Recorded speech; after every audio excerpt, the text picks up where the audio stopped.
హిందీ వ్యవహారంలో ఏదైతే విపక్షాలు ఆడుతున్న నాటకానికి చెక్ పెట్టారు పవన్ కళ్యాణ్. తెలుగు వాళ్ళని చైతన్యవంతులు చేసే పని చేశారు. ఏదైతే మాతృభాషకు సంబంధించినటువంటి కార్యక్రమం హైదరాబాద్లో జరిగిన సందర్భంగా సూటిగా తన వైఖరిని తేల్చి చెప్పారు.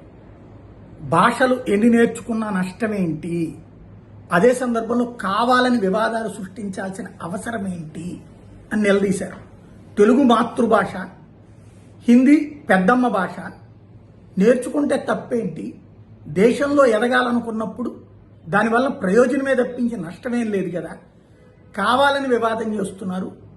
ఉర్దూ లేకపోతే అరబ్బు, పర్షియన్ లాంగ్వేజెస్ మాట్లాడే వాళ్ళు కూడా, నేర్చుకునే వాళ్ళు కూడా హిందీని వద్దని చెప్పడం అంటే ఏంటి? ఇది కావాలని చేసేటటువంటి తప్పించి మరేమీ లేదు.